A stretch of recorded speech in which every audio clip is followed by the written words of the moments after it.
Good morning, I'm Niva Reddy Manu, and this is your morning news fix for Monday, 4th of November. In this update, police have begun the potentially tricky transition away from mental health callouts. From today, police will have a reduced role in distress callouts, transporting patients and waiting with them in ED. Social researcher Amanda Hunter says research shows mixed results. She says in suicide callouts, it's better for police to withdraw, but there are other circumstances where they're helpful. If someone were in quite significant distress and may cause harm to themselves or others, not having police there could cause an issue, and that's what some of the research has found. The second phase of the police withdrawal has now been pushed back from January to March to allow for more operational planning. This week's US election is being closely watched around the world. Kamala Harris and Donald Trump are campaigning in swing states, as latest polling shows the candidates are still neck and neck.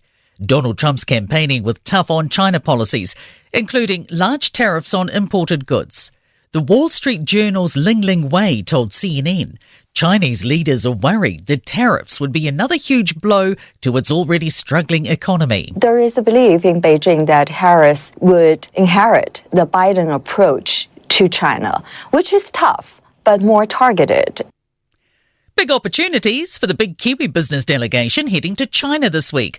Around 70 New Zealand businesses are joining Trade Minister Todd McClay at the China International Import Expo in Shanghai.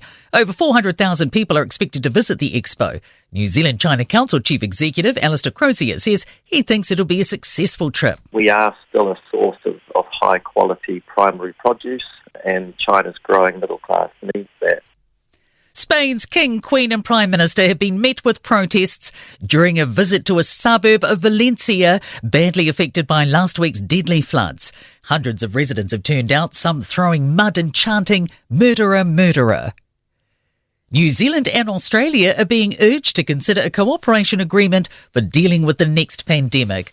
A group of public health experts say future pandemics are almost inevitable. They say it's important we think about how best to prepare ourselves. Otago University's Nick Wilson says a deal like this could mean shared mass production of vaccines and masks and more. Also, in terms of ensuring good trade links and even green zone travel corridors if both countries are forced to close their borders. Wilson says New Zealand also doesn't have the same capacity to mass produce vaccines that Australia does. And in sport, the Black Caps have created Test cricket history in Mumbai. A 3-0 victory means they're the first side to sweep India at home in a series of 3 or more fixtures.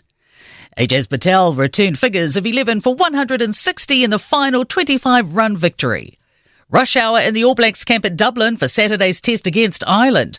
Cody Taylor and Beauden Barrett have been ruled out, meaning Brodie McAllister and Harry Plummer link with the squad. Tottenham Hotspur have beaten Aston Villa 4-1 in Premier League football.